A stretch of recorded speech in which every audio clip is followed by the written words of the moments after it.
couple of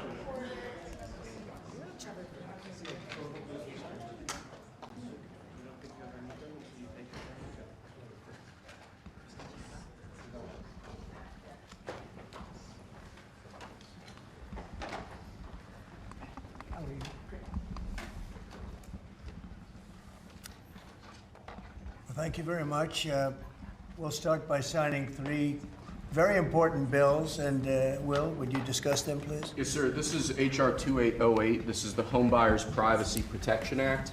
The congressman here was the lead sponsor, so I think maybe he John Rouse, yes. Say more about it than I John, can. please. Well, it's difficult for Americans to buy a home, particularly after the last 4 years, sir. But with the president's signature today, we're going to make it easy for people to buy a home without getting hassled.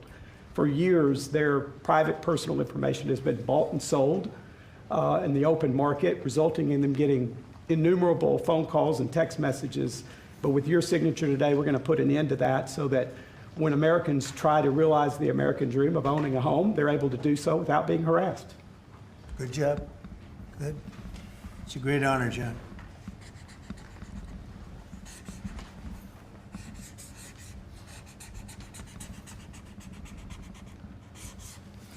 Okay, there it is.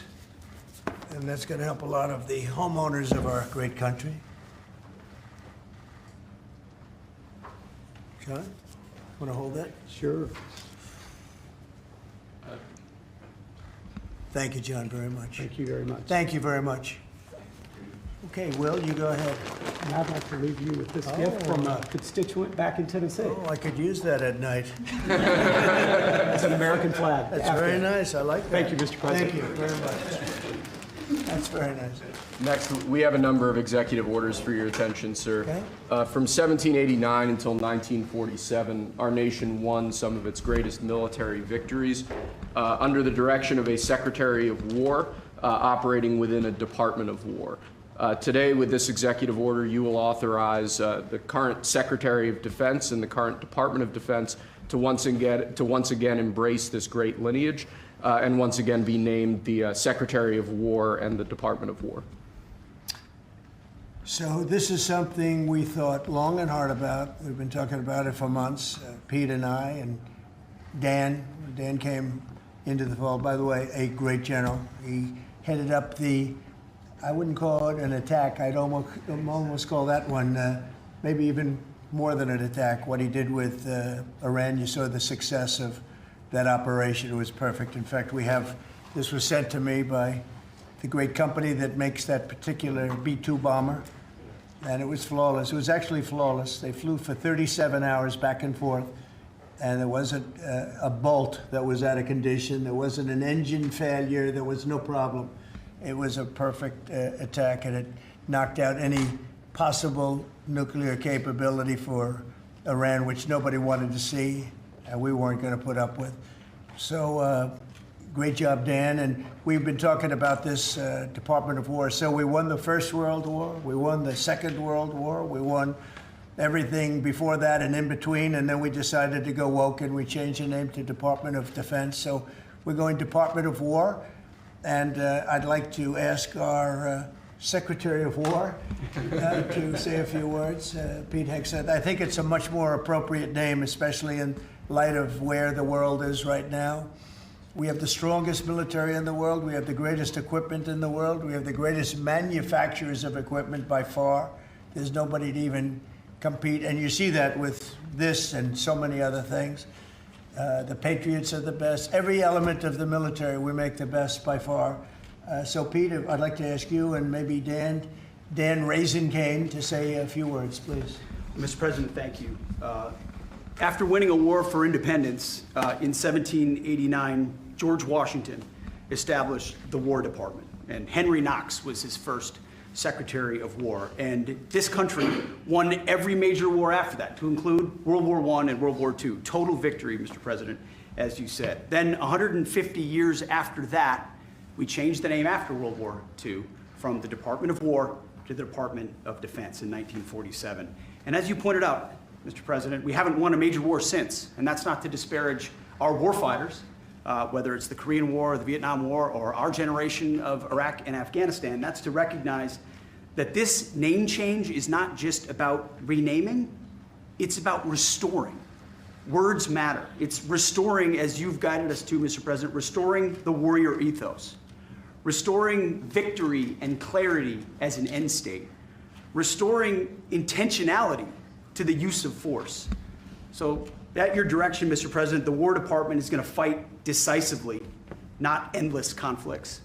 It's going to fight to win, not to lose. We're going to go on offense, not just on defense. Maximum lethality, not tepid legality. Violent effect, not politically correct. We're going to raise up warriors, not just defenders. So this War Department, Mr. President, just like America, is back.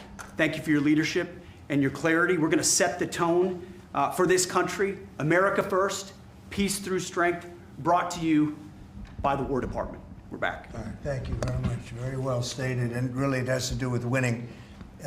We should have won every war. We could have won every war, but we really chose to be very politically correct or wokey, and we just fight forever.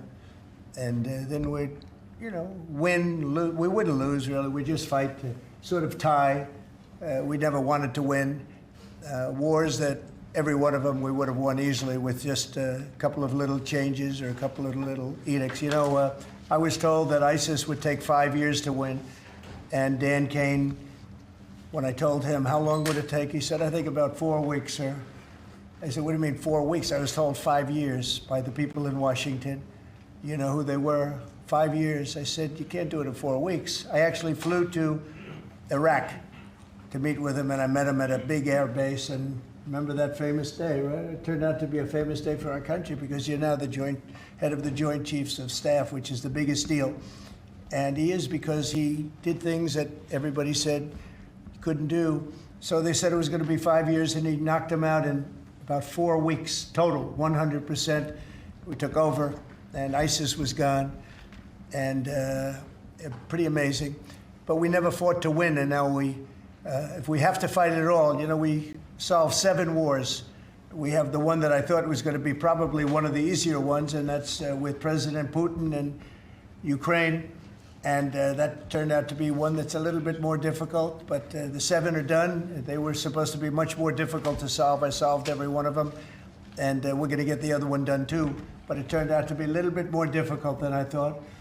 And it'll get done or they'll be held to pay. But because they're losing 6 to 7, it used to be 5. I used to tell you 5. Now it's almost 7. I guess 7,000 people last week. 7,813 people, young soldiers died. Russian and Ukrainian, not American soldiers. But it's a shame. And it's just, they're human lives, and I want to see it stop.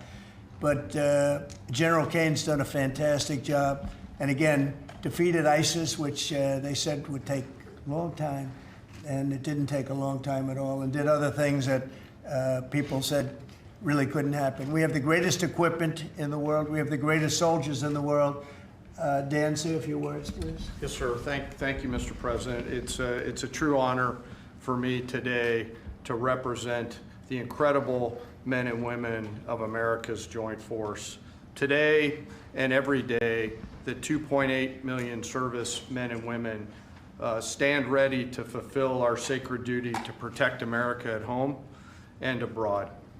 As the President said, America's military is the single most powerful fighting force in the world. The mission you and the Secretary have given us is clear and unambiguous to deliver peace through overwhelming strength. And I remind everyone that the U.S. military can reach any adversary at the time and place of our choosing. Service to this nation is an incredible gift, and we're grateful and honored every day to do so. Thank you, Mr. President. Well, thank you, and it's an honor to sign this. And we will do that right now.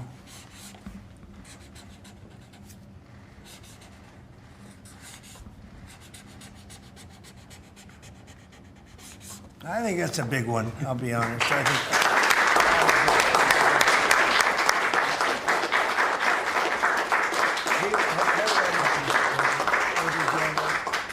That's a big one. It's a big one, Mr. President. do you have any questions on this subject? We're going to be discussing the G20 in a couple of minutes, but yes, please. No, Mr. President, right there. what gave you the idea for this rebrand? And a question for you, the newly minted Secretary of War. What message does this send to our enemies, to our allies, to the American people? And again, what gave you the idea for this rebrand at this moment in history, sir? I think it sends a message of victory. I think it sends really a message of strength. We're very strong. We're much stronger than anyone would really understand. And again, you know, having the great equipment, we have just so much better. You look at all of the, just any of it, submarines as an example. We're 20 years ahead of anyone else. Nobody even compares. And I let a lot of this happen in my first term. You know, we totally rebuilt our military. Then, of course, you had that catastrophe in Afghanistan where they gave up a lot of the equipment, but a relatively small amount, but a lot. It was a lot in Afghanistan. I think it was the most, General, I'd say it was the most embarrassing day in the history of our country, the way that happened, the way they went to the wrong airport. They should have gone to Bagram, not the local little airport with no security, with tight quarters, etc. You know what happened. I think it was the most embarrassing moment in the history of our country, frankly. That was under the Biden administration. That was terrible. And we were going to be leaving, but we were leaving with strength and dignity. We were going to keep Bagram because Bagram's 1 hour away from where China makes its nuclear weapons. We're going to have that all to ourselves, a big, beautiful place built many years ago from money that today would be the equivalent of, you know, many, many billions of dollars. You couldn't build it. The longest runways, the most powerful runways in terms of load capacity. And we just walked away from it. So stupid.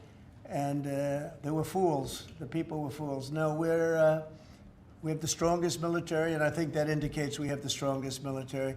And, you know, we had it, and we won World War I, we won World War II, we won everything before, and as I said, we won everything in between. And we were very strong, but we never fought to win. We just didn't fight to win. We didn't lose anything, but we didn't fight to win. We could have won every one of those wars quickly, but they went a route that I think was probably politically correct, but not correct for our nation. So I think the Department of War sends a signal. Yeah, please.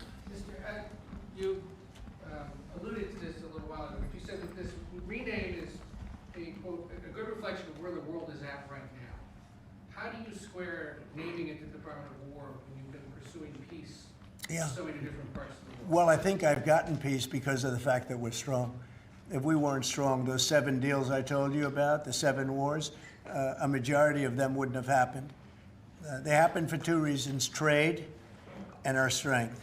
Those are the 2 reasons. And probably strength may be more important than trade. So if I was very proud of all those wars. Those were wars that could not be settled, and I settled all of them. And we'll get the other one settled also. That'll get settled. But without the strength, we wouldn't have settled any of them. Yeah, please. Mr. President, is it your expectation that Congress will codify this name change in the law? I don't know, but we're going to find out, but I'm not sure they have to. We're signing an executive order today, but we're going to find out. We're going to see. If they do, we're going with it, and we're going with it very strongly. There's a question as to whether or not they have to, but we'll put it before Congress. Do you know how much this rebrand will actually cost? And are there any concerns about, you know, the Pentagon's mission of actually cutting back on spending? Yeah, but not a lot. You know, we know how to rebrand without having to go crazy. We don't have to recarve a mountain or anything. We're going to be doing it not in the most expensive. We're going to start changing the stationery as it comes due and lots of things like that. We're not going to be doing things like have been done in the past when they changed the name of forts that shouldn't have been changed. Those names of the forts should not have been changed, at least for the most part. And as you know, many of them have been changed back already. At the request of the communities, every one of those communities said, we want our name back, like Fort Bragg as an example. The people in that community wanted that name back. They refused to call it anything else but Fort Bragg. So we're not going to be spending very much money on that. Yes, Sir, please. when you spoke with the Europeans and Zelensky earlier this week, did you preview this for them, and did you say what security guarantees they might be involved in? This is nothing to do with anybody but the United States of America, the people of America. This is who I talked to about changing a name. This is a very important change because it's an attitude. And we know how to win. We've been winning, and we're going to win like you've never seen. Wait till these factories start to open up that are being built all over the country. You're going to see things happen in this country that nobody expects. We have over $17 trillion in investment coming into the country. We never did anything even remotely close to that. No other country has either, by the way. So you're going to see things that are pretty amazing. But it's really about winning. And what about the security guarantees aspect of that with Ukraine, sir? Well, we'll work that out. We'll help them. Look, we want to save a lot of lives, so we'll do something with that. I think people expect that. We'll help them. Europe will be first in by far, and they want to be first, and they want to see it end. Europe wants to see it end, and it'll end. It'll end all of a sudden. It's going to come together. You watch. Yeah, did you want something? Right here. Yeah, behind you, please. Yes. Yes, sir. You haven't been shy about taking bold, decisive, offensive action to protect American values. Strikes in Iran, the strikes this past Tuesday on the positively ID'd Tren Aragua narco-terrorists. Is that going to be a critical function of the Department of War moving forward? It depends on the individual instance, you know. We don't want drugs coming in from Venezuela or anybody else or any place else, and we'll be tough on that. We don't want human trafficking. We don't want to see people coming in where they open their prisons from all over the world and they dump their prisoners into our country, which is what they did in the Biden administration, where they took insane asylums and places that held people that were seriously mentally ill, mentally incompetent, mentally dangerous, and they dumped those people into our country, and we're trying to get them out now. What they've done, what the Democrats and Biden have done to this country will go down in infamy. What they have done to our country, and especially that, you know, they created the worst inflation we've ever had. That's nothing compared to what they did with the people in our country right now. And we're getting them out, and it's not easy when you have the liberal judges destroying our country. But we've won them all. We've won it all, ultimately won it all. Hard process. It should be easier. We know who it is. We know exactly who we're looking for. We had 11,000 murderers dropped into our country. We've gotten a lot of them out. Or in some cases, they're so dangerous, we were afraid to get them out because they'd come back in. But for the last 120 days, 0 people came in. Can you imagine? This is me speaking, but these are figures developed by, they say, a pretty liberal group of people. They admit that 0 people came into our country. Think of that. A year ago, it was millions of people were coming in. Millions. They were coming in. You could look at them and you could say, big trouble. And that's what we have in our country. But we're getting them out, and despite that, we're doing really well. Yeah, please, Brian. Comment on the recruitment levels across the Yeah. Well, the recruitment's the most exciting thing. So when I was campaigning for the office, numbers were coming out that the recruitment numbers, generally, you can speak to it better than anybody, the recruitment into the military, all branches of the military, and police and firemen and everything else. Anything having to do with like a public service, the numbers were horrible, record-setting bad. And now they're record-setting good. We're setting every record every month for recruitment. We're packed in the Army, Navy, Air Force, Marines, Coast Guard. My beautiful I love Space Command. I see Space Command, but Space Force has been, we've got a waiting list of people wanting to go in. A year ago, especially a year and a half ago, you know, when I took the lead in the polls, which was very early, it really helped with the recruiting. And when I won from November 5th on, it's been amazing. And over the last 4 or 5 months, we're just packed. It was very hard to get police officers. Now the departments are loaded up. Everyone wants to be a policeman or a woman. So it's been a great thing. General, do you want to talk about that? Sure, as you said, serving our nation is an incredible gift that we give, and the reward on that gift pays back exponentially year over year. And I think the young people of America are seeing the importance of service, and whether it's in any of our armed services or in local police, fire, or rescue, service is an important thing that I personally encourage, and I know everyone else in government service sees that same reward. And Pete, on recruitment, what do you think? I was down at Fort Benning, the newly properly renamed Fort Benning, yesterday, watching Army basic training, and they're so full they can't barely handle the throughput. It is truly historic across all the services, as you said. It's been a surge into the, I was going to say the Defense Department, but I would say the War Department. And that you might almost call it a vibe shift, an attitude shift, a feeling that the country is back, that service is back. And there were military families last year, Mr. President, that said, I don't know if I can recommend, I mean, I wrote a book on this. I don't know if I can recommend service to my son or daughter, given what's been done to our military. You heard it over and over and over again. And I hear from those same military families right now, sir, and they're saying, I recommend to my kids that they go into this department, this Pentagon, under this commander-in-chief, who they know you'll have their back and they want to serve. So it is historic, and it's the biggest reflection of how motivated Americans are by your leadership, sir. You know, really, it's nothing more than spirit, love for the country. I guess the esprit de corps, as they say, you have more of that than we've had maybe ever, frankly. But to see a turn over a period of less than a year, I would say, but to see a turn, nobody wanted to go into the military. Now everybody wants to go into the military.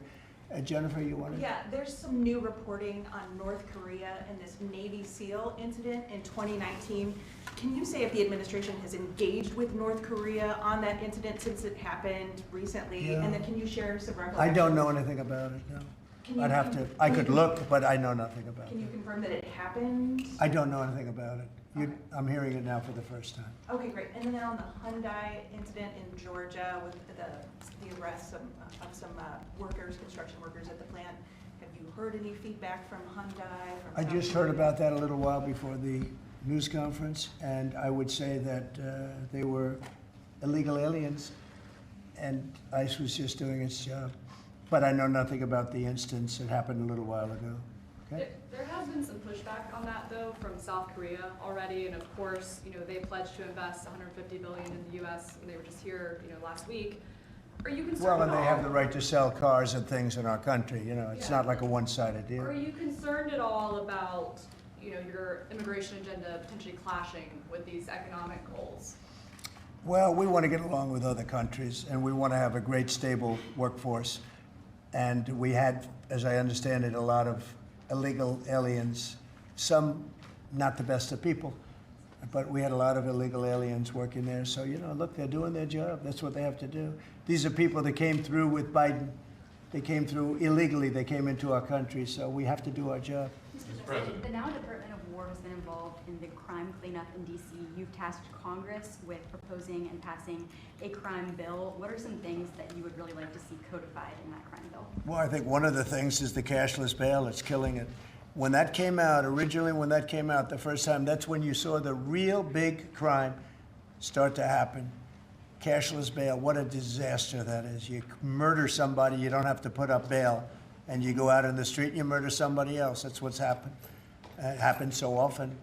And that's one of the things. And other of the things you're reading about, is this standard, but just a certain toughness. I have to say, one of the elements of fascination for people over the last period of time has been what's happened to D.C. So we've gone from one of the most dangerous cities in our country to what they call a safe city. It's a totally safe city. In fact, I set up dinner in Washington, D.C. next week. I wouldn't have done that, to be honest. I would have had an obligation not to do it before I came into office, or even at the very beginning when things were so corrupt and so dangerous out on the streets. So Washington, D.C. has had virtually no crime. We even have a mayor that's admitting to it, and she's a, liberal Democrat, in all fairness. She's a person that hasn't gotten exactly along with Republicans over the years. And she said she's never seen anything like it. So Washington, D.C. is a totally safe city. We have virtually no crime. It's gone from the most unsafe city in the United States, almost, just about, to one of the safest cities, maybe the safest city in the United States. That's a tremendous compliment to our military, what we did. The National Guard's done a fantastic job. Yeah, please. Mr. President, can I ask about Florida real quick? Florida House Speaker Daniel Perez was at the White House yesterday as part of a leadership summit. Yes. And we understand you met with him separately. Mr. President, what did you two talk about? And also, did you explore him running for Florida Attorney General? We didn't talk about that, but he's done a fantastic job. He's respected all over the country, really. He's a leader, and he's done just a fantastic job. We didn't discuss anything having to do with his future. I'm sure he'd be very good at that. My second question, Alligator Alcatraz, sticking with Florida, a major ruling appeals court blocked a federal judge's order to close it, and it can remain open for now. Your reaction? I think they've done a fantastic job in building it, the governor and everybody else that's been involved. It's an incredible facility. It's housing people for usually a very short period of time before they get brought back to their countries. As you know, we focus on criminals before we focus on anybody else, and we're taking thousands and thousands of criminals out every month out of our country, some of them murderers. And I think Florida's done a great job by building it, and whether it's Alligator Alcatraz or anything else you want to call it, I was there. I visited with the governor, with other people. I guess Nikki was there. Tom Homan's been there a lot. A lot of people have been there from. It's an amazing facility for what it is. It's not a hotel. It's not supposed to be a hotel, but they've done a great job with it. And I'm very happy with the judge's decision. You also mentioned Venezuela. I want to ask one more follow-up question on that. On the U.S. strike on a boat tied to a Venezuelan drug cartel, the Maduro regime is pushing back today. In fact, they say the U.S. seeks regime change through military threat. Your reaction to those words, and also, would you like to see regime change in Venezuela? Well, we're not talking about that, but we are talking about the fact that you had an election which was a very strange election, to put it mildly. I'm being very nice when I say that. I can only say that billions of dollars of drugs are pouring into our country from Venezuela. The prisons of Venezuela have been opened up to our country. They've taken their prisoners, the worst prisoners, murderers, Tren de Aragua. The worst prisoners that you can ever imagine are now happily living in the United States of America. Now, many of them we've gotten out. It's not easy to get them out because of the liberal system that we're working with in many cases, not in all cases. But millions and millions of dollars and billions of dollars of drugs are pouring out of Venezuela and other countries. Look, China, what they're doing with fentanyl is a terrible thing. It comes through Canada and it comes through Mexico, but a lot of it's coming through Venezuela. Venezuela's been a very bad actor, and we understand that. And when you look at that boat, you see the bags of whatever it is there. Those bags you know what those bags represent? Hundreds of thousands of dead people in the United States. That's what they represent. Yeah, please. Mr. President, your reaction to the jobs report this morning? Well, I'm going to talk about that in a minute. We have our great people here, so I'll talk that in a minute. Let's talk about this. We'll give a couple of because these two people want to get to work on the Department of War, so let's keep them first. Mr. President, the DOJ is reportedly considering a ban on transgender people owning guns after the Minneapolis shooting. Do you think they should? Are we talking in the military? In general. Okay, I thought you were talking about in the military. I'll refer to that then differently. Because it's not a military question, I'll be able to pass on that very nicely unless you'd like to talk about it. No, Pete doesn't want any part of that question. Yes, please. Mr. President, who do you blame for losing India to China? In your post earlier today in the morning, you did put that out. I don't think we have. You know, I've been very disappointed that India would be buying so much oil, as you know, from Russia. And I let them know that. We put a very big tariff on India, 50% tariff, very high tariff. I get along very well with Modi, as you know. He's great. He was here a couple of months ago. In fact, we went to the Rose Garden, and the grass was so soaking wet.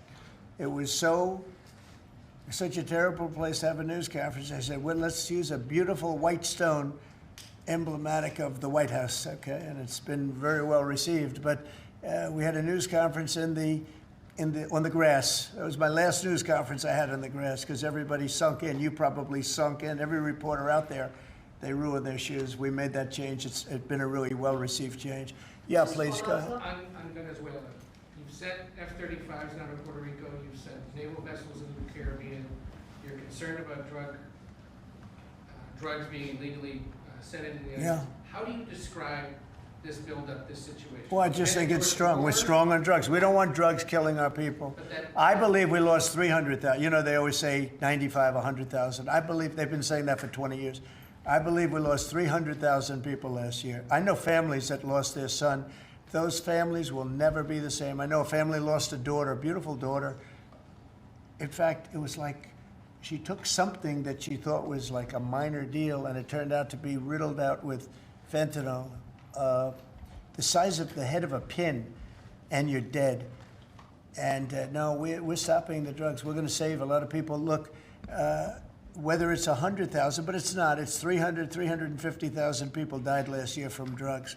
And we're not going to let that happen to this country. Think of that. Think if you're in a war and you lose 300,000. We'll lose 600,000 in the, pretty much between Gettysburg and all of that, the Civil War, we lost, what, 600,000. So we're losing half of that every year to drugs. We're not going to do it. We're not going to allow it to happen. You think of the wars. If we lost 600,000 people in a war, but we lose that every 2 years, more than that.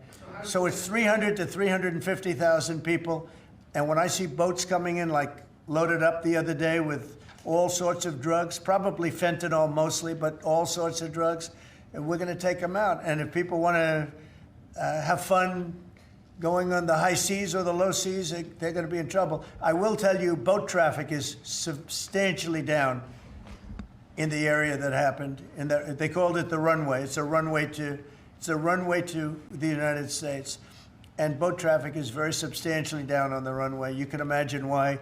I think anybody that saw that is going to say, I'll take a pass. I don't even know about fishermen. They may say, I'm not getting on the boat. I'm not going to take a chance. What happens if Venezuela flies jets over U.S. naval vessels again? Well, I would say they're going to be in trouble. We'll let them know about that. We heard that happen, but it wasn't really over, not like they described.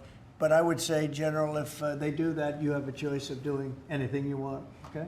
If they fly in a dangerous position, I would say that you can, you or your captains can make the decision as to what they want to do, all right? Sure.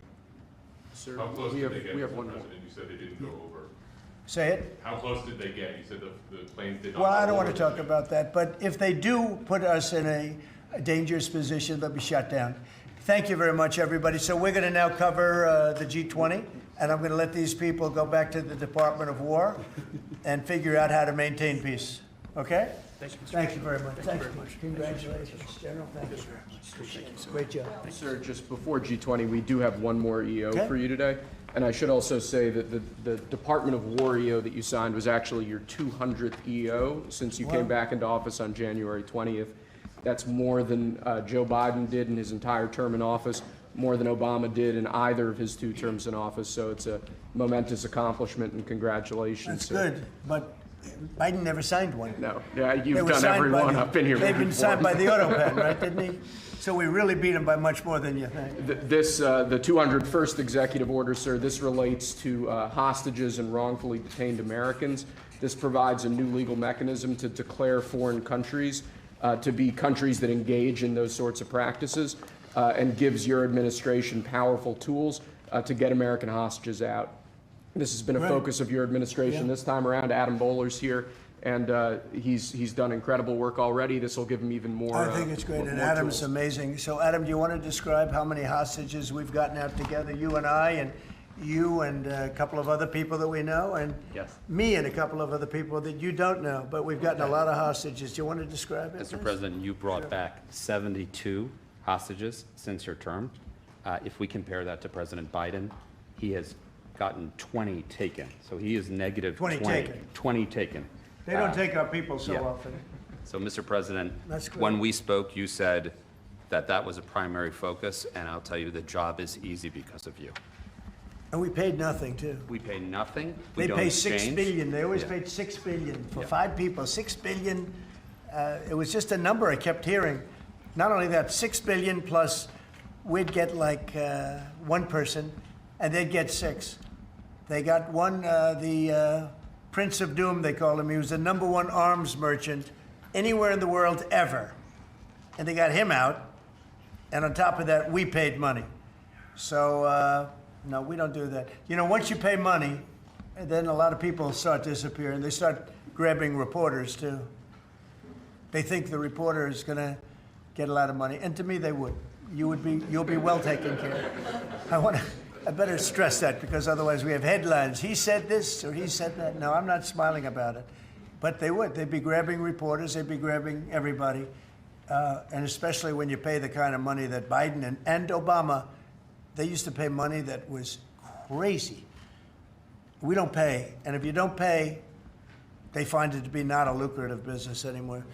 That's fantastic. Would you like to say something? Julia. So it's really Spiha, Special Envoy Bola, it's Rick Grinnell, it's Steve Witkoff who brought Americans home. But with this EO you are signing today, you are drawing a line in the sand that U.S. citizens will not be used as bargaining chips, and it provides your Secretary of State, Marco Rubio, the same tool set to punish states who take our citizens wrongfully the same way that we can punish those who sponsor terrorists. This is a very significant EO you are signing today, sir. Thank you, Sebastian. Very good. You're doing a great job, too.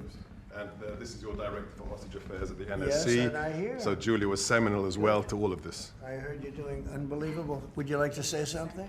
Absolutely. It's a outstanding EO, absolutely unprecedented action against those foreign adversaries who would take our people. They now know they are on notice, and it's not acceptable. And if you take our people now, you will pay. You know, Adam gave up a job where he was making tremendous amounts of money, big stuff, top of the line Wall Street, and he wanted to do this. He wanted to do hostages. I offered him other jobs too, very big jobs. He said, I was shocked actually, he didn't want them. He wanted to do hostage negotiation, and pretty amazing. Thank you very much. Appreciate it. Appreciate it. Thank you all. Do you have any questions for them on this very important subject? I think it shows a lot of your leadership as far as fighting for Americans and fighting for humans, and to think that, Joe Biden went in negative territory. Oh, he went way negative. Way negative, and you're actually making progress on this. I think this does send a message to the world that you don't negotiate, we're going to stay strong in that type of what they call business. Well, One little anecdote that may be of interest.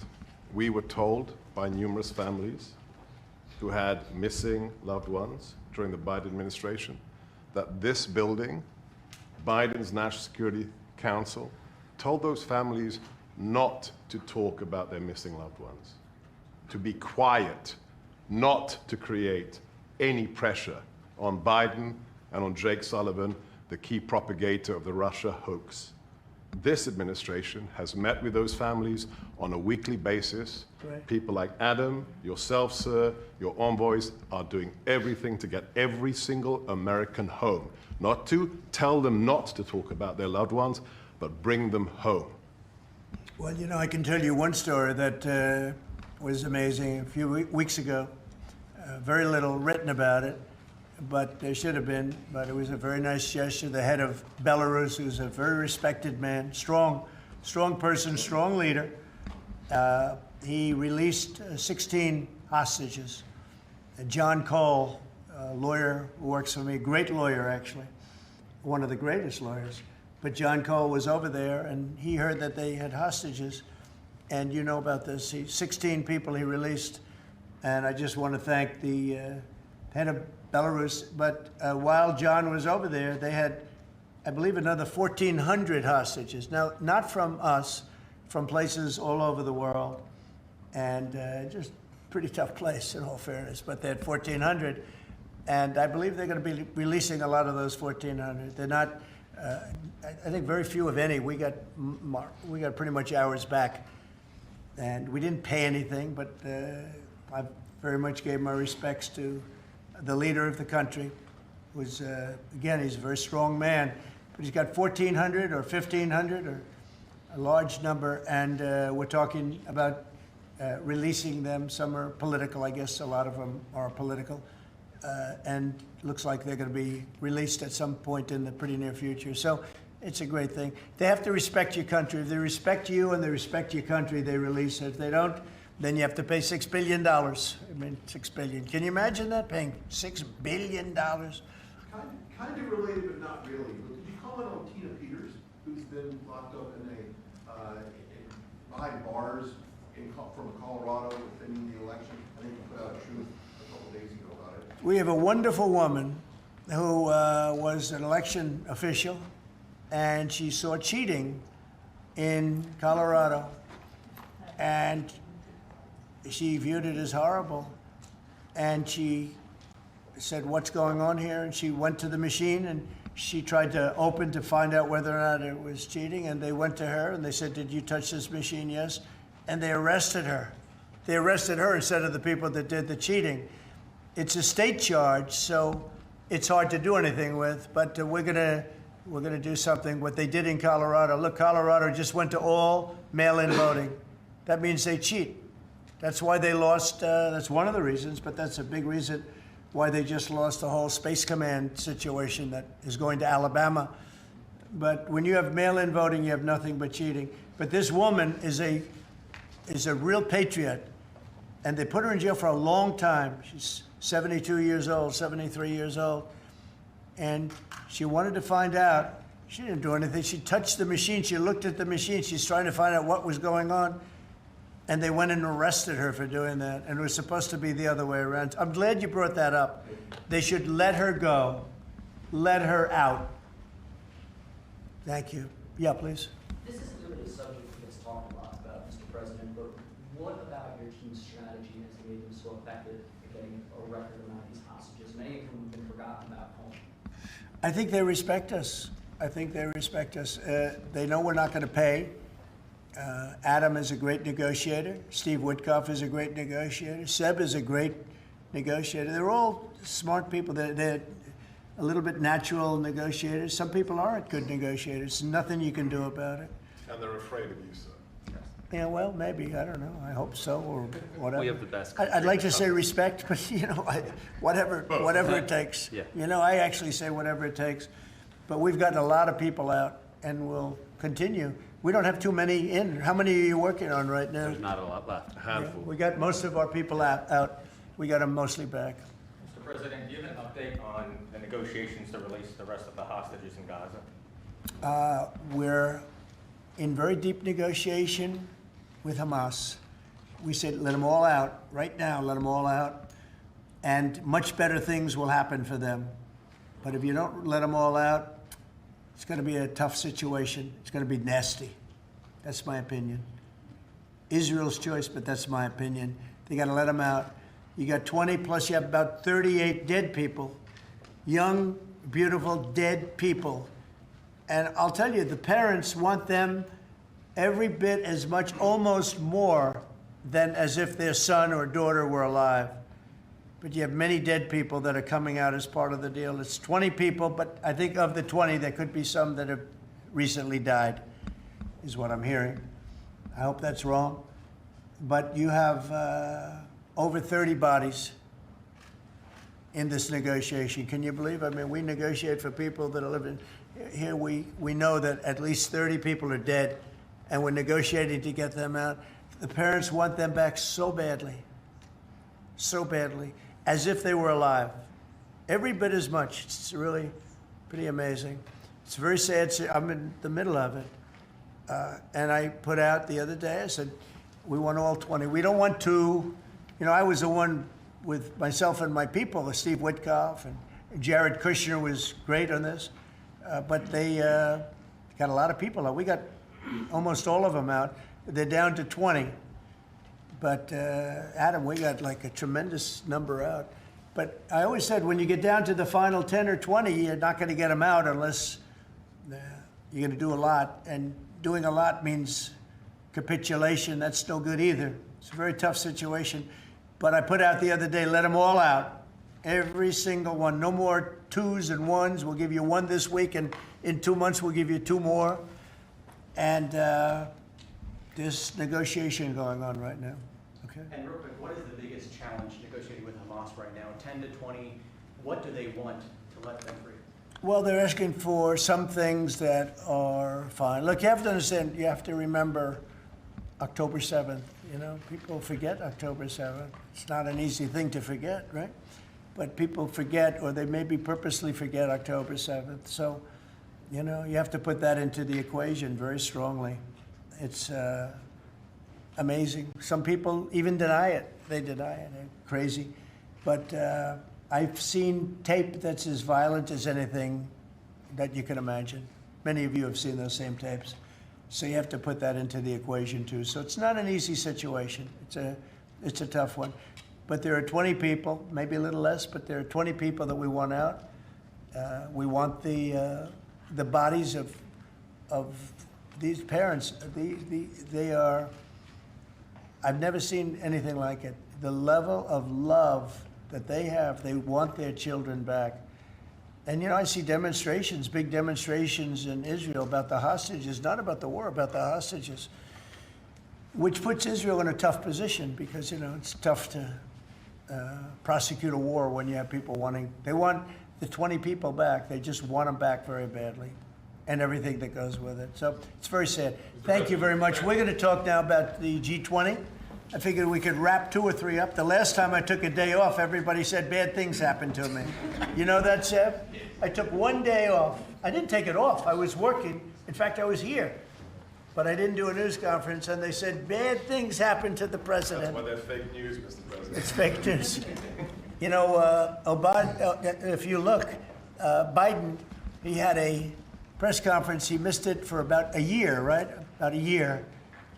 And I never saw any stories like that about him. He didn't have, and when he had one, they'd ask him, what flavor ice cream do you like? He'd say vanilla. How many times have they asked him that question? What's your favorite ice cream, sir? Vanilla. Okay, that's enough. Thank you, ladies and gentlemen.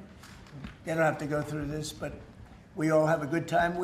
I only do it for one reason. I think it's good for the country. And we are very transparent. There's never been transparency like we have. There's nothing to hide. So thank you very much on this, Will. Great job. Appreciate it. Appreciate it. So we're going to talk about Florida, the great state of Florida now, because it's going to be a very exciting thing to host the G20. And as we celebrate our nation's 250th anniversary next year, the United States will have the honor of hosting exactly that, the G20 summit right here in America for the first time in nearly 20 years. This afternoon, I'm thrilled to announce that the 2026 G20 conference, which will be, I could read off the countries that we're talking about, but you know who they are, I think. Does anybody want me to list them specifically? Jennifer, you're okay? Okay, but will be held in one of our country's greatest cities, beautiful Miami, Florida, where we have the mayor with us, Mayor Suarez. And I want to thank Francis for being here. I thought he might be in this office. You know, he almost got there. There's a couple of votes. Right? A couple of votes. It's not as easy as they think. Right? As easy as it looks. It's not that easy. But he's an amazing guy, very popular in Florida. The agenda for next year's summit is being organized by Treasury Secretary Scott Bessent, who is right here. Hi, Scott. I saw him standing over there, nice, tall, good-looking guy, but he moved very quickly. Carolyn, you did a good job. Does Caroline do a good job, would you say? Is she a star? How do you compare her with the last administration's person? No? You don't want to get into that? Yeah, I think we're very happy with Caroline. But Scott Bessent is talking about a good job. He's done a fantastic job, and we're very proud of him. He's very much involved with the G20. And the NEC director, Kevin Hassett, who's truly a talented guy. And he's certainly being thought of to go to a different position, and we'll find out about that pretty soon. I don't know, would you like to be there? I won't ask you that. I think, who wouldn't want it? I think it's the greatest position in the world. You know, you come out, you make a speech, and then you go away for 30 days or 40 days, and you come out, make another speech, the market goes up or down, depending on what you want to say. I've never seen an easier position than that. Unfortunately, you need good instincts, so we have somebody in there now that doesn't have them. We call them too late. But it will focus on unleashing economic prosperity by eliminating the burdensome regulations, unlocking affordable energy, and pioneering new technologies. And it's going to be very important. The United States is already leading by example. and America is the hottest country anywhere on earth. We have more being built under construction now than they think anybody that they've ever seen. I mean, literally, some of these places are just really unbelievable what they're building, the size. You know, if you spend $50 million on a shopping center someplace, it's a big building, pretty big building. But when you spend $50 billion on essentially a building, that building's going up for $50 billion. They're going to be building their own electricity. And many of them have been given permits already to go, and they're starting construction. Some have started construction quite a while ago, and very early in the administration. We let them do that. You know, we have a grid that's obviously an old grid. It's been around for a long time. We could never handle the kind of numbers that you're talking about in terms of electricity, and we're letting them build their own plants. They build their own plants with their structures. So they build their structure, they build their buildings, and they build an electric producing plant with it, like Con Edison in New York that I grew up with, and like others that make electricity. They make it for New York. These plants will make it for their building, for AI. Then you have a lot of the car plants going up. Most of them won't need that kind of electricity, but they have the right to do that also. So we're allowing companies to build electric plants. They become, essentially, Scott, I guess they become utilities, right? If you think about it. And it's very exciting. We're going to end up with more electricity than China, and it's going to be built at no cost to us. And I'm telling them, build more than you need, and you'll sell it back into the grid. So they'll be able to sell it back into the grid on top of everything else at no cost to the American taxpayer. It's very exciting. And frankly, if we didn't do that, we wouldn't be leading with AI. We wouldn't be probably even doing any AI. It would be 20 years to get an approval. So they're building massive amounts of electricity as we speak. We've eliminated $5 trillion worth of federal regulations, another big thing since I took office. And if you remember the first term, we took out more regulation than any other president in history times. You could add the top 4, and they wouldn't come anywhere close to what we were. That's one of the reasons we had such the most successful 4 years of any president economically, and this is blowing it away. I think this will blow it away. When these plants start to even getting close to opening, I think you're going to see numbers that we've not seen before. And we've increased oil production by more than 300 barrels a day. That's a lot. Blue-collar wages are rising at the fastest rate in 60 years, and trillions of dollars of investment is pouring into the USA. It's going to be over $17 trillion very shortly, and nobody ever thought a thing like that was possible. What made it possible were, number one, they were happy with November 5th. They were happy with the election. And number two, the tariffs are bringing countries in. I mean, it's so vital to our country. It's before the courts now, and I hope we're going to do very well. We had 4 great opinions just come out, as you know, from judges. In a couple of cases, there were Obama-appointed judges that felt they had to do what was right for the country. So I respect that greatly. I respect them for doing it. But we have very strong opinions, and it'll end up going to the Supreme Court. And it's just vital for the country, vital, absolutely. We're at a level that we've never thought we'd be at, and it's because of the tariffs. Countries are pouring into our country because of you avoid tariffs if you build here. If you don't build here, you pay a lot of money. But if you build here, so what people are doing is they're coming in, they're building here. No different than what other countries have done to us. But we have a big advantage over other countries. We have a market that we built up during our 4 years that was amazing. We took a commanding lead during that 4-year period. So it's a very exciting thing, but I look forward to showing our incredible success to the world when we visit Miami next year. And I'd like to ask Mayor Suarez, truly a highly respected gentleman who's loved in his city, and we're gonna do a great job. We're gonna work together and do a fantastic job. Mayor, would you say a few words, please? Of course, thank you, Mr. President. It's a tremendous honor to be with you here today in the Oval Office to make this historic announcement, just looking at the sign, which is so beautiful. Good job. Yeah, it's a great job. You know, as you know, Mr. President, you were elected by double digits. You were the first Republican president over 30 years to win Miami-Dade County. And you did it because you followed through on your promises. And in Miami, what we're doing is we are following through on those promises as well. We've kept taxes low, we've kept people safe, we've leaned into innovation, we've grown 150% in the last 10 years. we've created one of the most intriguing ecosystems in the world. And this decision is not only generationally important for the city, but it puts the city on the map as one of the truly great global cities. So on behalf of all of the workers of Miami, those that work in the hospitality industry, I know you own many hospitality assets and properties, all of the small business owners who are going to benefit economically from having the G20 in Miami. Tremendous benefit. It's going to bring in millions and millions of dollars. We just say thank you. We thank you for believing in us. We thank you for highlighting our city in a time when we have the lowest homeless rate in 11 years.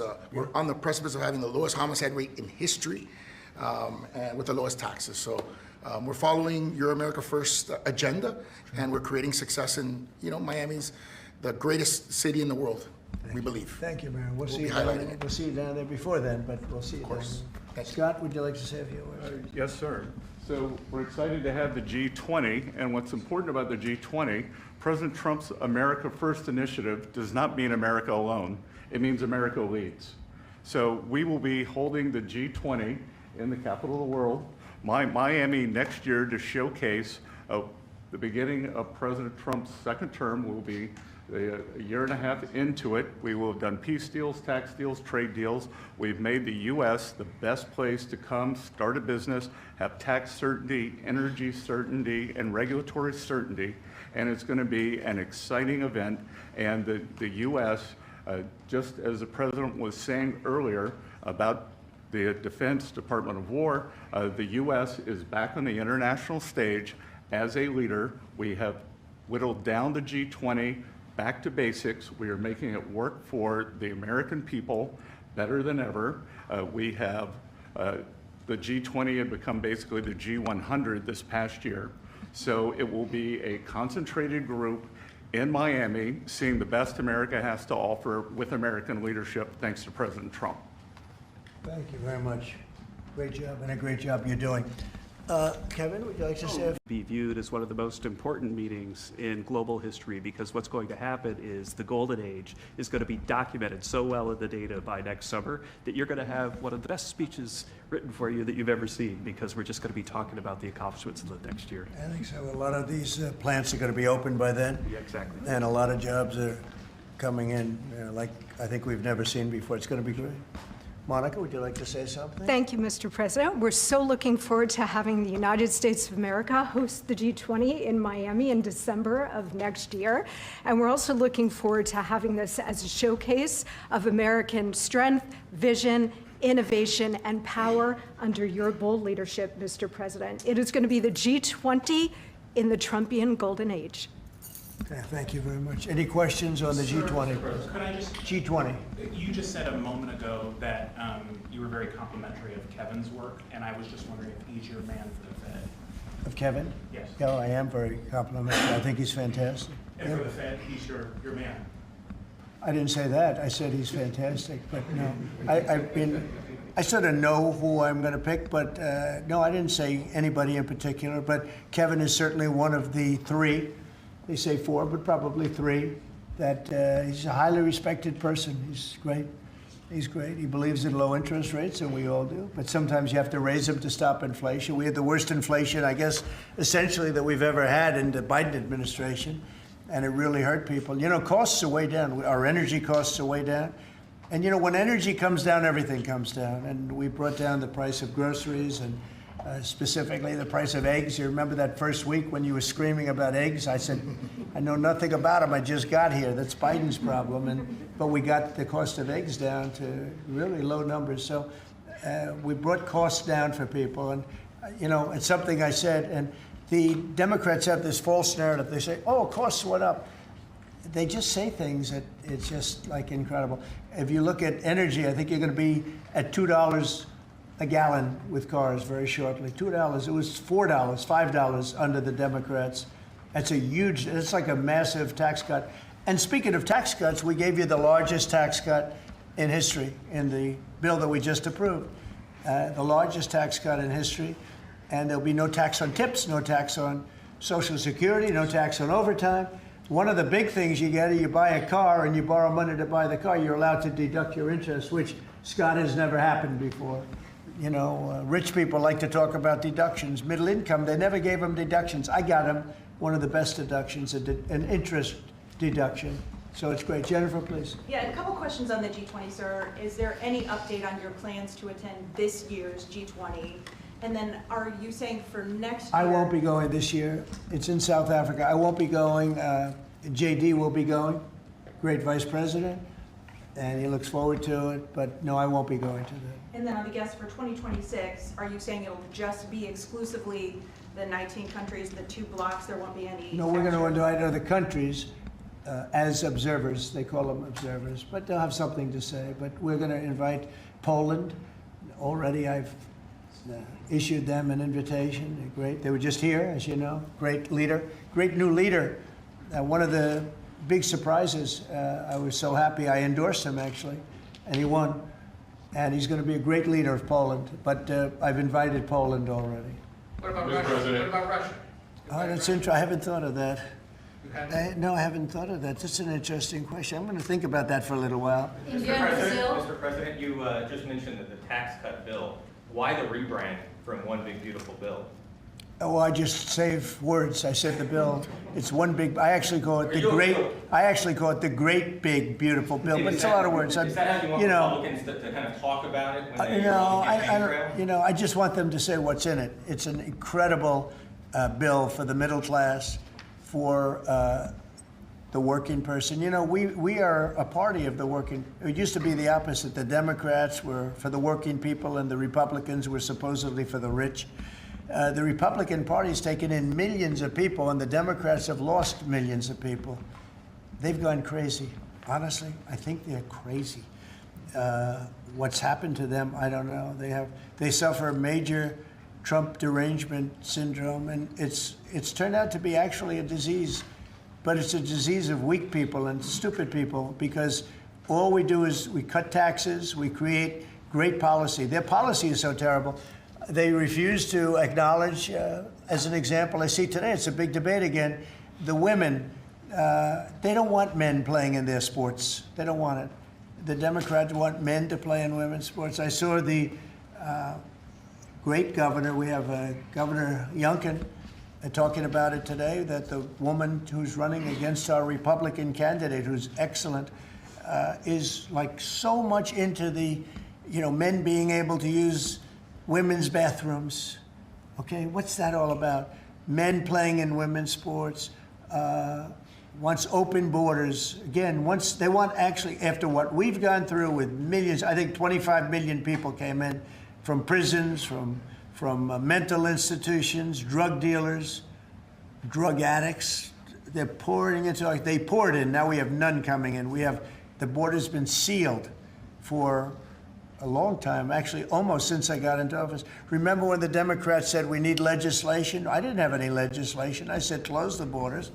And now the borders for the last 4 months, not one person has been allowed to come into this country illegally, not one. Done by people that would normally like to see you look bad. Those are the numbers. So it's been an amazing job. Yeah, please. Mr. President, this is going to be a major event and a major meeting for South Florida, for you, for Mayor Suarez. I know this is not until next year in Miami, but do preparations begin today? And if so, what is being done? They've already begun. We first had to deconflict our Basel with the dates, and so we have already started doing that. And so thanks to the president's team. He started a long time ago, actually. If you knew him, he was working on this long before this press conference. Yes, sir. It's in good shape. Going to be great. Mr. President, we learned this morning that we've lost 78,000 manufacturing jobs this year. How do you explain it? Well, one thing we have is, we have the interest rates are too high. That was, a matter of the Fed. But the other thing is, so many different elements aren't included yet. And one of the things we've learned, and we learned that the hard way, watching over the last few months, are the corrections that people have been making. They'll say you're losing jobs, and then they say, by the way, we have a correction a month later of, 100,000 jobs are missing. They actually had a correction once of 850,000 jobs. But I'll let Kevin just speak about that a little bit, because I heard him speaking about it this morning. I thought he did very well. Please. Thank you very much, sir. Well, I think that if you look at the indicators, there's capital spending boom, industrial production at an all-time high. The Atlanta Fed says GDP now is north of 3%. And so all the indicators are saying that things are really strong. And what we've also seen is that Goldman Sachs put out a study yesterday that said that the August number tends to be really messed up because of seasonal adjustment things, and they tend to be revised way up. And so I think if they were revised up, which has happened on average over the last 15 years by about 60,000, then everything else would make sense. But right now we're puzzled about the BLS numbers and looking forward for new leadership there to make it so that the numbers are more reliable. And again, we're building, they've started building all of these factories and plants, including car factories. Car factories are coming back. We lost more than 50% of our car production over the years. And I think we're going to get all of it back. It's coming back in really rapidly. Really, we're building a lot of car plants. Indiana, places that you don't think of it so much are taken, but also Detroit, lots of places it's coming in where I think we're going to get everything. We've lost it over a period of 40 years, and I think we're going to get it all back in a very short period of time. And big ones, big plants, incredible plants that were never going to come back. Without the tariffs, they wouldn't have come back. And I think without the election on November 5th, they wouldn't come back either. The election was very important also. Yeah, please. As we've been here, Mayor Adams of New York has announced that he's staying in the mayoral race there. Can you react to that, but also tell us? No, I mean, he has to do what he wants. I mean, he's free to do what he wants. It would seem to me, and everybody in this room, including you, that the only way you're going to beat the communists, because you have a communist running, which is fine. I'll have to deal with a communist in New York City. I never thought that was going to happen. This is something I didn't think was going to happen, Scott. You're going to have to explain this one, because we're going to have a communist mayor. It would seem to me that if he stays in, if you have more than one candidate running against him, it can't be one. If you have one candidate, if he's the right candidate, I would say that Cuomo might have a chance of winning if it was a one-on-one. If it's not one-on-one, it's going to be a hard race. And we'll get used to a communist, and he's going to have to go through the White House and get approvals for everything. And we're going to make sure that New York is not hurt. We want to make sure that New York is cherished and taken care of.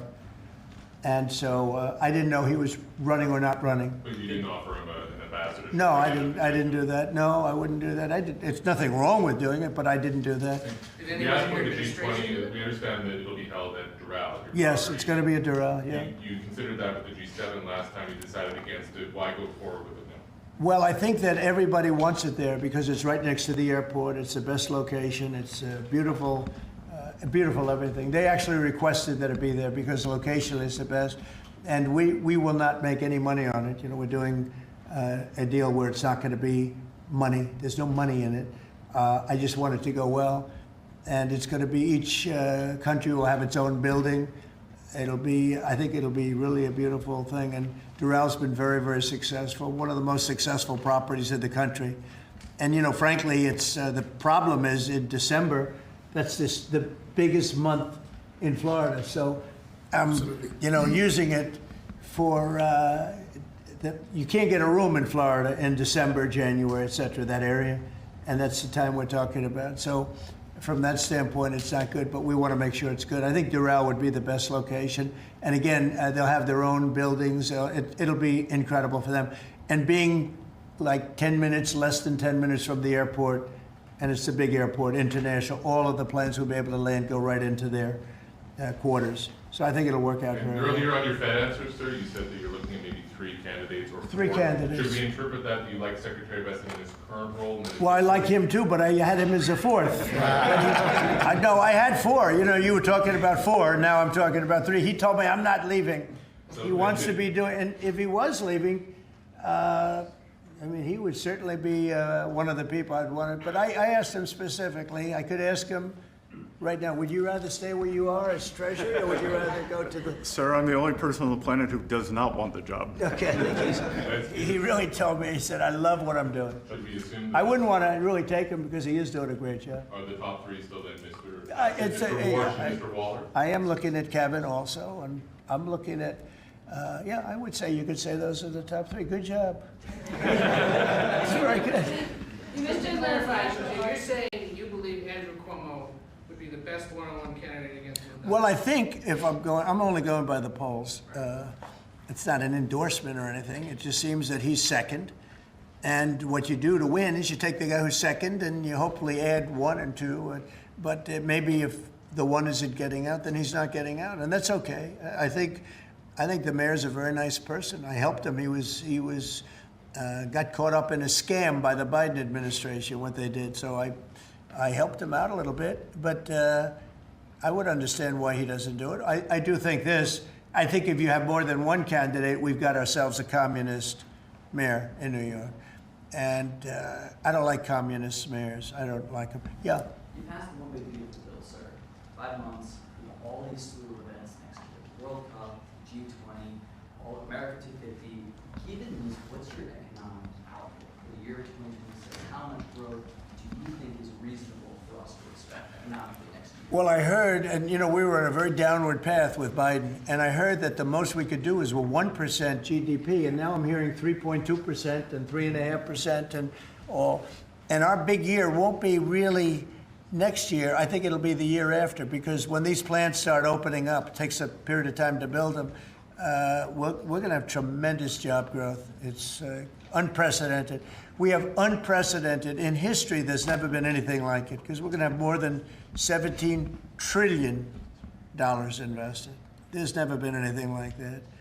If we did $1 trillion in 1 year, and this is 6 months, 7 months, because we really focused on it over the last 6 months. But we're going to be doing. Nobody's ever seen numbers like this. When this stuff starts opening up, our country is being rebuilt. And by the way, Washington, D.C. is being rebuilt. In addition to the fact that we have a safe city now, and our National Guard was fantastic and worked with the mayor, worked with everybody, we're also doing a refurbishing of Washington. We're going to redo some of the roads, the surfaces. We're going to redo the medians. We're going to take the broken tiles off the tunnels and put brand new tiles up. And we're going to regrass all the parks. They're going to be regrassed by people that build world-class golf courses, and not necessarily people that work for me, because I don't care about that. I just want to, I'm very good at grass. Grass has a life, just like you have a life, right? It has a life. Well, this grass has been up longer than, it's like 4 lives, okay? That's why there's a lot of areas where there's just no grass. But we're going to regrass all of the parks. We're going to, in a year from now, you won't even recognize it. Graffiti's gone, the tents are gone, the medians falling into the roads are gone, the potholes will be gone, the marble's going to be polished and beautiful. It's all going to be beautiful. We're working with Clark Construction, who's one of the, well, definitely the biggest here, one of the biggest in the country, and they've been great. And we're going to do about a 10-mile radius from the White House, from the Capitol, looking sort of at both of them, go right in the middle of both of them and start drawing circles. And everything is going to be spit-shined. When the head of Poland came here last week, and when other leaders came here, a lot of them have been here over the last 8 months. I said, what do you think? And they said that we're a little surprised at the look, the filth on the road. Now it's much better. We've got it much better, but we have to do some construction things. I mean, you have medians that are all broken and rotted and rusty and disgusting. And they're all gonna be changed. You're gonna have a very different look. You're gonna have the look of prosperity, not the look of poverty. But the big thing right now, initially, is we have no crime in Washington. We literally have no crime. They said it's down 87%. It's not down 87. It's down like 100%. We have almost no crime. People are going to restaurants that wouldn't have even thought about it. And I know families that have gone 4, 5, 6 times to restaurants over the last few weeks. And you people are in the same category. I mean, yes? I agree on that. Thank you. It's a whole different place, right? Yes. That's very nice. And you're so tough usually. I like her now, right?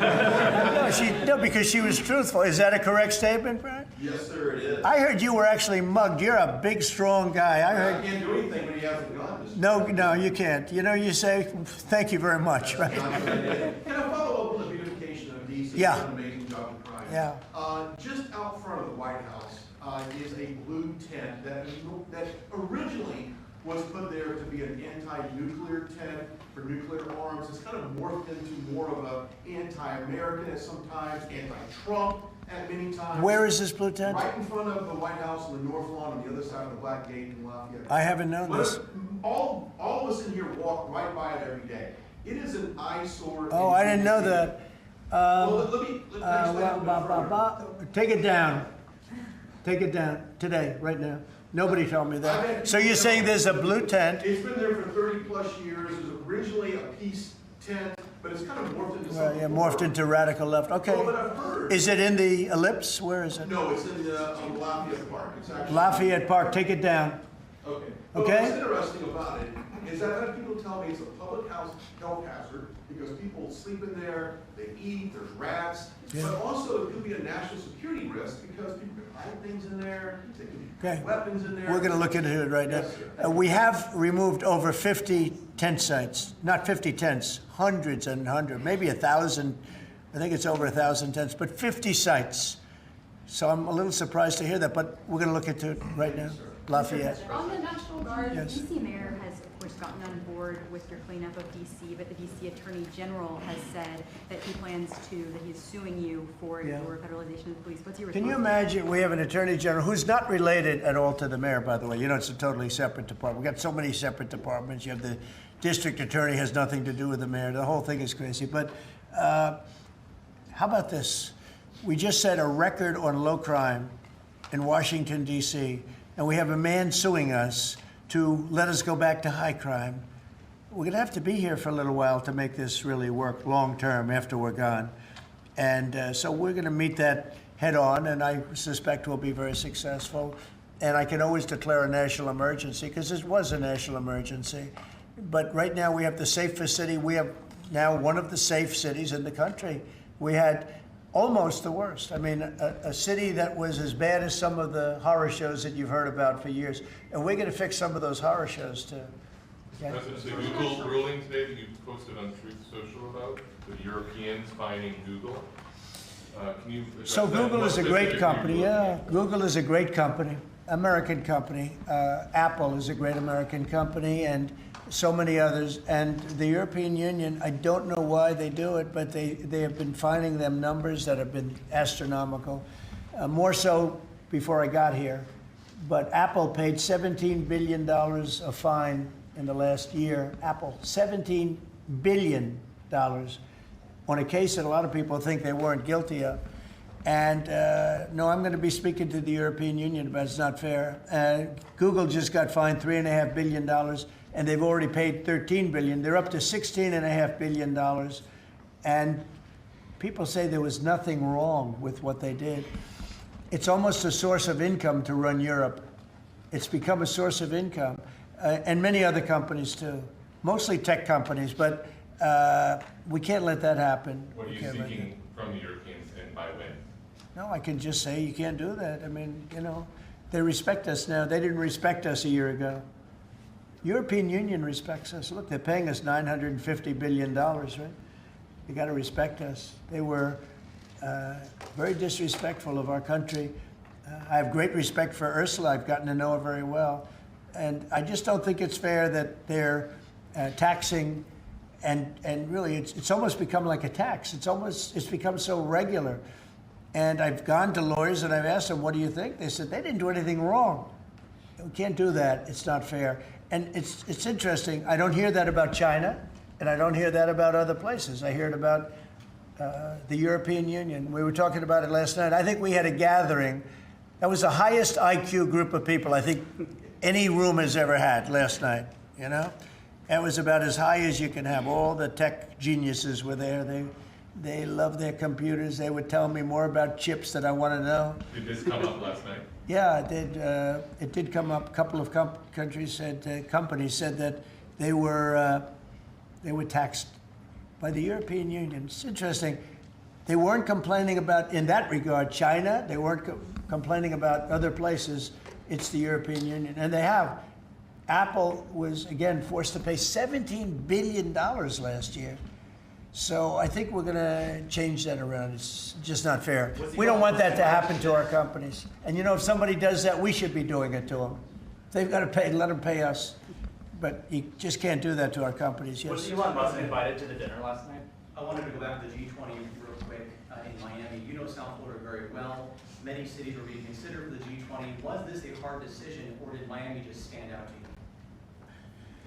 It wasn't a hard, really. I mean, look, it's got the weather. We're in December, so it's, you know, cold in some places, and that's beautiful too. Cold weather's nice. It's all nice, you know, depending on the city.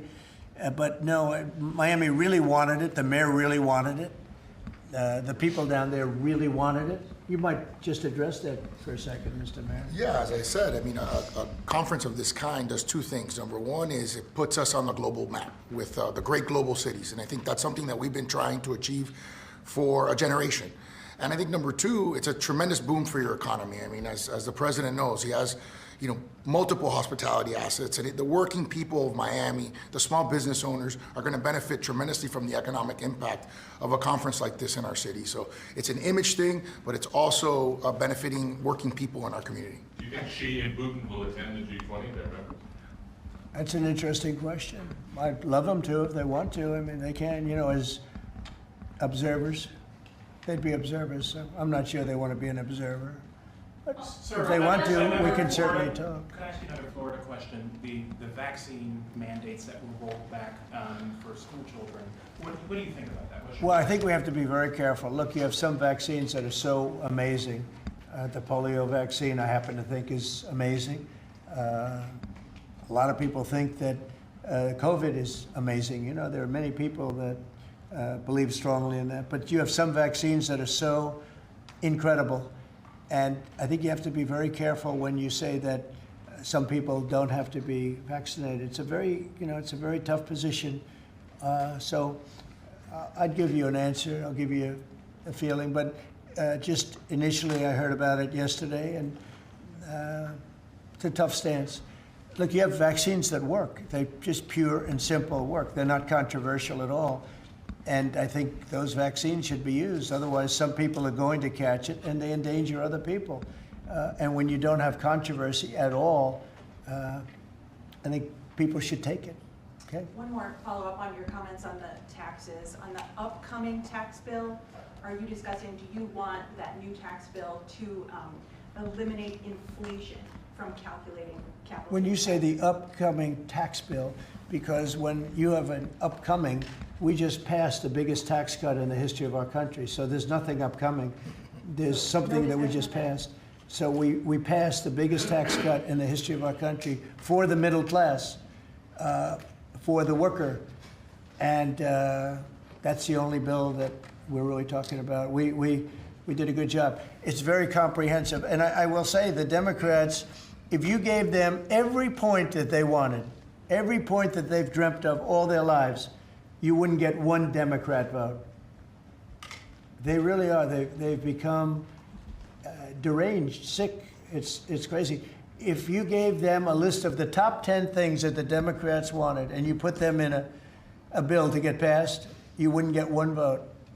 It's the only thing they have. They stick together, but they're dying. I mean, they're down to 16% approval rating, the lowest rating in history for either party.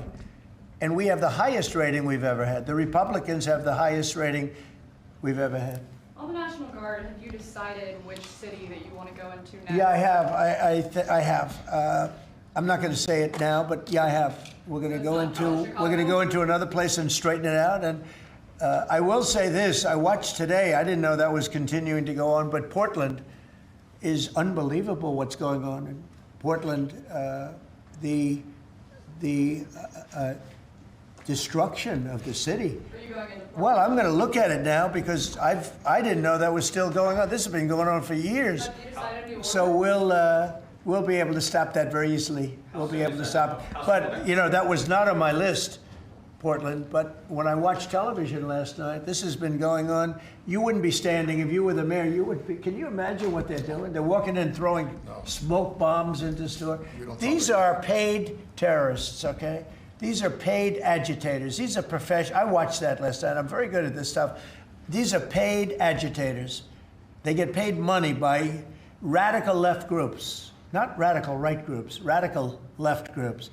And they get paid a lot of money. And you see it with the signs. You know, they all have perfect signs and are printed. They look as good as that sign. Those signs aren't made in basements. They're made at professional printing offices, and they cost a lot of money. These are paid agitators, and they're very dangerous for our country. And when we go there, if we go to Portland, we're going to wipe them out. They're going to be gone, and they're going to be gone fast. They won't even stand the fight. They will not stay there. They've ruined that city. I have people that used to live in Portland. They've left. Most of them have left. But what they've done to that place is it's like living in hell. Yeah, go ahead. Thank you for your statement before. AP is reporting that you would be banning visas to delegations who will be attending the UNGA, the UN General Assembly, including Brazil.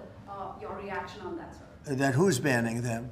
The Trump administration. Well, we are talking about things. We're very upset with Brazil. We tariff them very high because of the fact that they're doing something that's, very unfortunate. I love the people of Brazil. We have a great relationship with the people of Brazil, but the government of Brazil has changed radically. It's gone very left. It's gone very radical left, and it's hurting Brazil very badly. They're doing very poorly, very, very poorly. So we'll see. And are you ready to reset relations with India at this point? I always will. I'll always be friends with Modi. He's great. Prime Minister, he's great. I'll always be friends, but I just don't like what he's doing at this particular moment. But India and the United States have a special relationship. There's nothing to worry about. We just have moments on occasion. How are trade talks going with India and with other countries that you haven't reached a trade deal with, Secretary of Esther? They're going great. Other countries are doing great. We're doing great with all of them. We're upset with the European Union because of what's happening with not just Google, but with all of our big companies. They just, hit them with these unbelievable fines, $17 billion and $14 billion. And they use that money to run Europe. It's almost become like common. It's almost become a yearly occurrence, like it's a tax. So it's very unfair. I want to thank you all very much, and we'll see you around. We're going to see you in Florida, but we'll see you a little bit before that, I suspect. Okay? What are you having for dinner? Thanks, guys. Well, I'll be having something good here. I'll be at the White House. Thank you. Thank you very much. Thank you, guys. Thank you, guys. Thank you. Thanks, guys. Thank you, guys. Thank you. Thanks, guys. Keep moving. Thank you, guys. Thank you, press. Thanks, guys. Thank you. Thank you. Cut out. Thank you. Thank you.